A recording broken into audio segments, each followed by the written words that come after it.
GST के साथ बेचा जाए या जीएसटी के बिना बेचा जाए। देखो आपको भी पता है कि अब मीशो ने और भी मार्केट प्लेस आने वाले टाइम पे बिना जीएसटी सेलिंग अलाउ करने वाले हैं, और अभी मीशो ने तो कर भी दिया है। तो गवर्नमेंट ऑफ इंडिया के इस नए रूल से जो कि 1 अक्टूबर को लागू हुआ था, सारे सेलर्स खुश थे, और जो नए लोग जो सेलर बनना चाहते थे और जीएसटी की वजह से नहीं बन पा रहे थे वो भी बहुत ज्यादा खुश थे। तो आज की वीडियो में कंप्लीट बात करेंगे कि बिना जीएसटी के सेलिंग वर्सेस जीएसटी की सेलिंग कौन सी अच्छी है, क्या क्या ऐसे हिडन नुकसान है जो बिना जीएसटी सेलिंग के आपको होने वाले हैं, प्लस बहुत सारे क्वेश्चंस जो मैंने रिसेंट वीडियो अपलोड करी थी बिना जीएसटी सेलिंग पे, उस पे बहुत सारे सेलर ने उसमें क्वेरी करी थी, उन क्वेरीज का भी हम जवाब इस वीडियो में देने वाले हैं, और पर्सनल अपना ओपिनियन भी इस वीडियो के एंड में मैं बताने वाला हूं। तो वीडियो को पूरा देखना, और हाँ, कोई भी अगर आपका टॉपिक है जिससे आप चाहते हो मैं वीडियो बनाऊं, आप कमेंट में जरूर डालिएगा।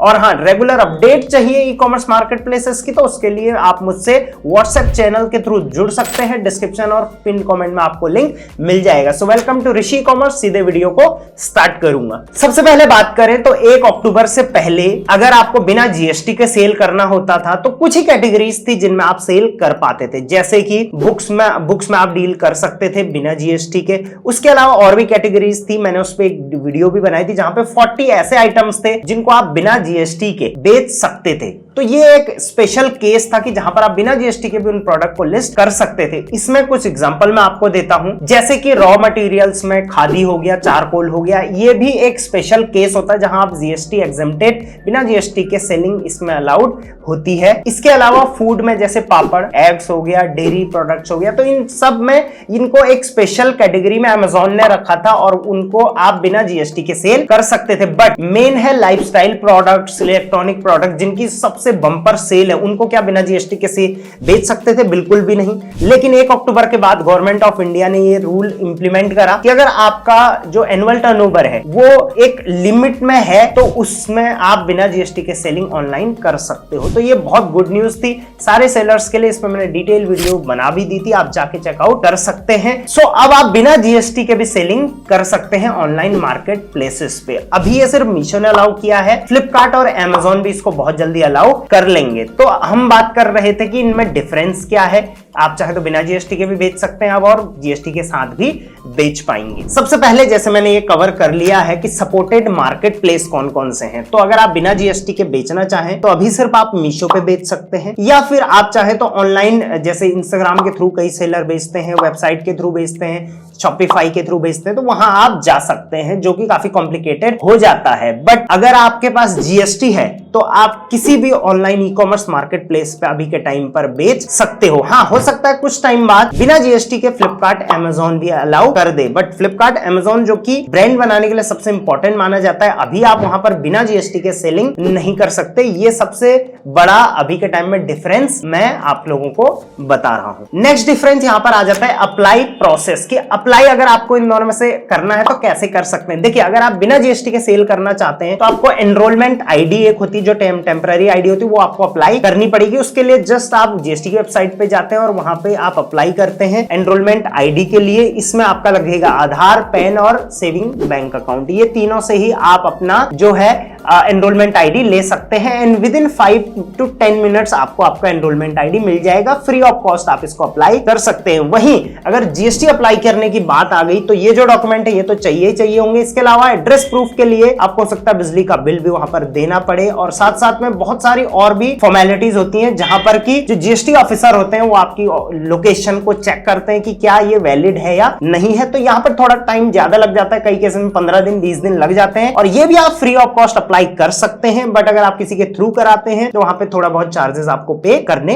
पड़ सकते हैं। तो ये था अप्लाई प्रोसेस दोनों का, जिसमें कि ऑब्वियसली एनरोलमेंट आईडी लेना बहुत आसान है अभी के टाइम पे। नेक्स्ट डिफरेंस यहां पर आ जाता है रीच की, कि आपकी रीच कितनी होगी। मान के चलिए आप बिना जीएसटी के सेलिंग ऑनलाइन शुरू करते हैं तो देखिए आप सिर्फ अपने स्टेट में ही सेल कर पाएंगे, ये तो क्लियर है। लेकिन अगर जीएसटी के साथ अगर सेल करोगे आप, तो आप ऑल ओवर इंडिया अपने घर से बैठे बैठे या अपने स्टेट से बैठे बैठे सेल कर सकते हैं। तो ये सबसे बड़ा डिफरेंस है। मुझे बहुत सारे सेलर्स बोलते हैं कि सर मैंने बिना जीएसटी के सेलिंग स्टार्ट करी एनरोलमेंट आईडी से और सेल नहीं आ रही है। देखो आप सिंपल सी चीज मैं आपको बता देता हूं, मैंने आज तक कई अकाउंट्स बनाए हैं और उन अकाउंट्स में मैंने देखा है कि जिस स्टेट से आप सेल करते हैं ना, मैं विद जीएसटी की बात कर रहा हूं, उन स्टेट से सेल नहीं आती है ज्यादातर जहां से आप सेल कर रहे हैं, अदर स्टेट से आपको सबसे पहले सेल आती है। तो यहां पर सबसे बड़ा जो चैलेंज अभी मैं देख पा रहा हूं वो ये कि बिना जीएसटी के जब आप सेल करोगे तो पहली सेल अपनी क्रिएट करना या रेगुलर सेल क्रिएट करना काफी मुश्किल आपके लिए हो जाएगा, क्योंकि सिर्फ आप अपने स्टेट तक सीमित रह जाएंगे। तो ये एक बहुत बड़ा डिफरेंस है जिसकी वजह से आपको जीएसटी सेलिंग की तरफ जाना चाहिए। नेक्स्ट यहाँ पर फाइलिंग की बात आ जाती है। तो ये भी कई सेलर ने क्वेश्चन किया था कि फाइल कैसे करेंगे या करना पड़ेगा नहीं। तो देखो सिंपल चीज है, अगर आप एनरोलमेंट आईडी के साथ सेल कर रहे हो तो आपको मंथली फाइलिंग की जरूरत नहीं पड़ेगी, बट अगर आप जीएसटी के साथ सेल कर रहे हो तो वहां पर आपको मंथली फाइलिंग करनी पड़ती है। अगर आप ई कॉमर्स मार्केट प्लेसेस पर सेल कर रहे हैं, चाहे फिर आपका एक ऑर्डर गया, चाहे 10, चाहे नील, फिर भी आपको यहाँ पर जो है फाइलिंग करनी पड़ेगी। इस फाइलिंग के लिए आप किसी और की हेल्प ले सकते हैं, सीए की हेल्प ले सकते हैं, जो कि आपसे मिनिमम 500 पर मंथ का अमाउंट लिया जाएगा। आप चाहे तो खुद से भी कर सकते हैं अगर आपको इसकी नॉलेज है। मैं जो हमारे पर्सनल सीए उनका नंबर डिस्क्रिप्शन में डाल दूंगा, आप चाहे तो उनसे कांटेक्ट कर सकते हैं और अपनी फाइलिंग की या और जो कंसर्न है उनके बारे में बात कर सकते हैं। नेक्स्ट डिफरेंस है टीडीएस एंड टीसीएस का। तो देखिए टीडीएस एंड टीसीएस की अगर मैं बात करूं तो ये आपको दोनों केसेस में पे करना पड़ता है, क्योंकि ये एक टाइप से टैक्सेस हैं जो कि इनडायरेक्टली लग रहे हैं। तो टीडीएस एंड टीसीएस आप चाहे बिना जीएसटी के सेल करो या जीएसटी के साथ आपको पे करने पड़ेंगे। नेक्स्ट यहाँ पे मार्केटिंग टूल्स का डिफरेंस है। देखिए अगर आप बिना जीएसटी सेलिंग के लिए उतरते हो तो हो सकता है बहुत सारे मार्केटिंग टूल्स आपको मार्केट प्लेस ना दे। मार्केटिंग टूल्स का मतलब जैसे प्रमोशंस हो गए, इवेंट्स आते हैं बहुत सारे मार्केट प्लेसेस पे, जैसे दिवाली सेल, ब्लॉकबस्टर सेल या फिर कोई और सेल, उसमें पार्टिसिपेट करने में दिक्कत हो सकती है, ऑब्वियसली होगी भी। प्लस एडवर्टाइजिंग में दिक्कत हो सकती है क्योंकि एड्स तो पूरे ऑल ओवर इंडिया एक्टिव रहते हैं। तो जो मार्केटिंग के ये टूल्स हैं इनको यूज करने में आपको प्रॉब्लम होगी अगर आप बिना जीएसटी सेलिंग के लिए उतरोगे। जीएसटी के साथ सेल कर रहे हैं तो ऑब्वियसली आपके लिए रेगुलर ही रहेगा। सो अब बात करते हैं कुछ Q&A शॉर्ट क्वेश्चंस की जो जीएसटी के रिगार्डिंग और या नॉन जीएसटी सेलिंग के रिगार्डिंग मुझे मिले थे। सबसे पहले मल्टीपल जीएसटी या मल्टीपल एनरोलमेंट आईडी एक पर्सन ले सकता है। तो देखिए जीएसटी की अगर बात करो तो एक इंसान एक ही जीएसटी ले सकता है। अगर आपको मल्टीपल अकाउंट चलाने हैं तो आप अपने घर में किसी और की जीएसटी पे सेलिंग कर सकते हैं। एनरोलमेंट आईडी में भी सेम चीज देखी जाती है कि अगर आप अपनी स्टेट में सेलिंग करना चाहें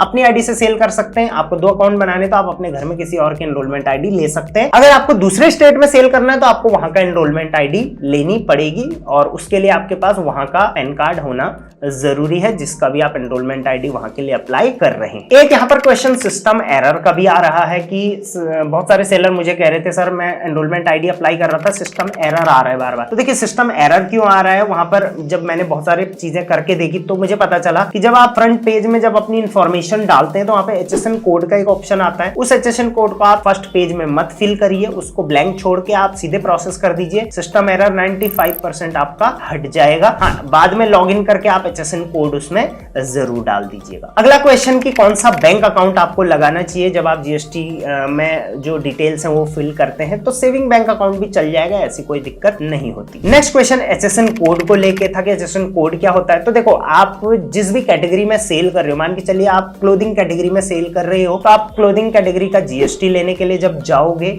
या फिर आप एनरोलमेंट आईडी लेने के लिए भी जाओगे तो एक HSN कोड आपसे पूछा जाएगा। HSN कोड डिसाइड करता है कि आपका जीएसटी परसेंटेज क्या है किसी भी प्रोडक्ट पे। मान के चलिए मैं क्लोथिंग में सेल कर रहा हूं और मैं वेस्टर्न वियर सेल करना चाहता हूं तो मैं डायरेक्टली गूगल करूंगा कि क्लोथिंग वेस्टर्न वियर का HSN कोड क्या है और उसको आप डायरेक्टली पुट करके डाल सकते हैं। तो आपका कोई भी कैटेगरी बेचने का इरादा हो आप उसका HSN कोड उठाइए गूगल करके और आप जीएसटी में या एनरोलमेंट आईडी में डाल सकते हैं। बट लिमिटेड नहीं है कि आपने जो HSN कोड डाला आपको वही बेचना है। कल के टाइम में आप उसके अलावा भी और कैटेगरी उसी जीएसटी से या उसी एनरोलमेंट आईडी से बेच सकते हैं। यहां तक अगर आ गए हो तो वीडियो को लाइक कर देना, चैनल को सब्सक्राइब जरूर कर देना करना और शेयर करना इस वीडियो को उन लोगों तक जो ई कॉमर्स में अपना बिजनेस 2024 में स्टार्ट करना चाहते हैं। तो नेक्स्ट क्वेश्चन वैलिडिटी को लेके है कि नॉन जीएसटी में अगर हम बेचते हैं तो वैलिडिटी कब तक रहेगी। तो ऐसा कुछ वैलिडिटी का कोई सीन नहीं है, यहाँ पे आप लाइफ टाइम उसमें सेलिंग कर सकते हैं, बट आपका जो टर्नओवर है वो इससे ऊपर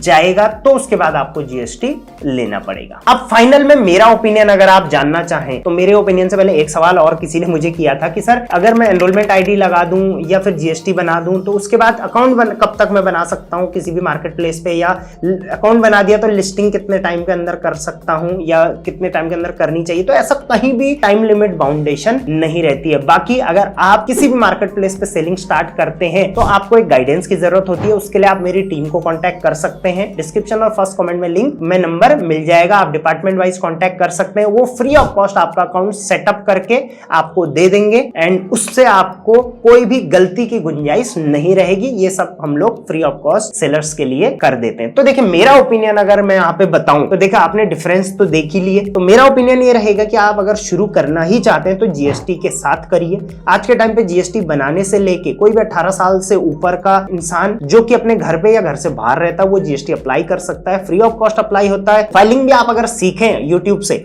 तो फ्री ऑफ कॉस्ट सीख सकते हैं, क्योंकि हमने जब शुरू किया था तो हमने भी ये सब चीजें खुद से सीखी थी यूट्यूब से और सारी चीजें फ्री ऑफ कॉस्ट करी थी। तो बहुत आसान हो गया आज के टाइम पे और आप जीएसटी के साथ ही सेलिंग शुरू करें, बिना जीएसटी के सेलिंग पे मत जाएं क्योंकि उस पर अभी बहुत सारी लिमिटेशंस आ गई हैं। सो जीएसटी के साथ अगर करेंगे तो आपके पास लिमिटलेस अपॉर्चुनिटीज रहेगी। तो मेरा पर्सनल ओपिनियन यही रहेगा। आपका इस पर कोई ओपिनियन, कोई सवाल अगर और है, आपके लिए कमेंट बॉक्स खुला है, आप वहां पर अपना क्वेश्चन डाल सकते हैं। मैं मिलूंगा आपको व्हाट्सएप चैनल पर, डिस्क्रिप्शन में और फर्स्ट कमेंट में आपको व्हाट्सएप चैनल का लिंक मिल जाएगा, जाके ज्वाइन करिए ताकि आपको रेगुलर अपडेट आते रहे। Till then, thank you very much, keep selling online.